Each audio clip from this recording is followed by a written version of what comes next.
எபேசியர் அதிகாரம் 2.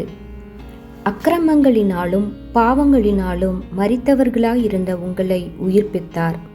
அவைகளில் நீங்கள் முற்காலத்திலே இவ்வுலக வழக்கத்திற்கேற்றபடியாகவும் கீழ்ப்படியாமையின் பிள்ளைகளிடத்தில் இப்பொழுது கிரியை செய்கிற ஆகாயத்து அதிகார பிரபுவாகிய ஆவிக்கேற்றபடியாகவும் நடந்து கொண்டீர்கள்.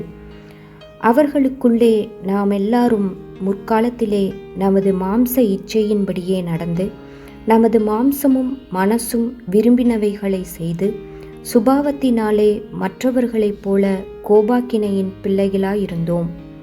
தேவனோ இரக்கத்தில் ஐஸ்வர்யமுள்ளவராய் நம்மிடத்தில் அன்பு கூர்ந்த தம்முடைய மிகுந்த அன்பினாலே அக்கிரமங்களில் மரித்தவர்களாயிருந்த நம்மை கிறிஸ்துவுடனே கூட உயிர்ப்பித்தார். கிருபையினாலே இரட்சிக்கப்பட்டீர்கள். கிறிஸ்து இயேசுவுக்குள் அவர் நம்மிடத்தில் வைத்த தயவினாலே தம்முடைய கிருபையின் மகா மேன்மையான ஐஸ்வர்யத்தை வருங்காலங்களில் விளங்கச் செய்வதற்காக கிறிஸ்து இயேசுவுக்குள் நம்மை அவரோடே கூட எழுப்பி உன்னதங்களிலே அவரோடே கூட உட்காரவும் செய்தார். கிருபையினாலே விசுவாசத்தை கொண்டு இரட்சிக்கப்பட்டீர்கள். இது உங்களால் உண்டானதல்ல, இது தேவனுடைய ஈவு. ஒருவரும் பெருமை பாராட்டாதபடிக்கு இது கிரியைகளினால் உண்டானதல்ல. ஏனெனில் நற்கிரியைகளை செய்கிறதற்கு நாம் கிறிஸ்து இயேசுவுக்குள் சிருஷ்டிக்கப்பட்டு தேவனுடைய செய்கையாயிருக்கிறோம்.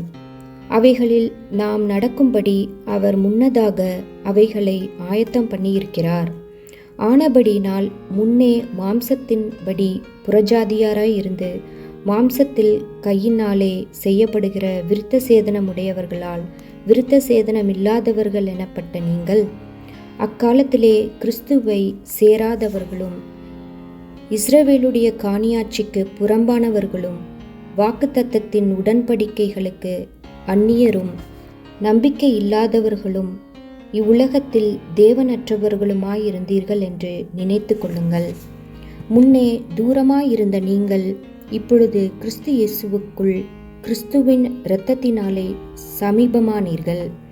எப்படியெனில் அவரே நம்முடைய சமாதானக்காரனராகி இருதிறத்தாரையும் ஒன்றாக்கி பகையாக நின்ற பிரிவினையாகிய நடுச்சுவரை தகர்த்து சட்டதிட்டங்களாகிய நியாயப்பிரமாணத்தை தம்முடைய மாம்சத்தினாலே ஒழித்து இருதிறத்தாரையும் தமக்குள்ளாக ஒரே புதிய மனுஷனாக சிருஷ்டித்து இப்படி சமாதானம் பண்ணி பகையை சிலுவையினால் கொன்று அதனாலே இருதரத்தாரையும் ஒரே சரீரமாக தேவனுக்கு ஒப்புரவாக்கினார்.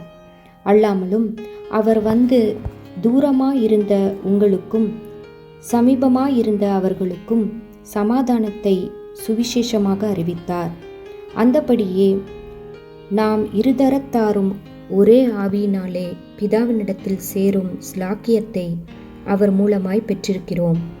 ஆகையால் நீங்கள் இனி அந்நியரும் பரதேசிகளுமாயிராமல் பரிசுத்தவான்களோடே ஒரே நகரத்தாரும் தேவனுடைய வீட்டாருமாயிருந்து அப்போஸ்தலர் தீர்க்கதரிசிகள் என்பவர்களுடைய அஸ்திபாரத்தின் மேல் கட்டப்பட்டவர்களுமாயிருக்கிறீர்கள்.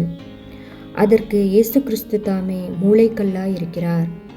அவர் மேல் மாளிகை முழுவதும் இசைவாய் இணைக்கப்பட்டு கர்த்தருக்குள் பரிசுத்த ஆலயமாக எழும்புகிறது.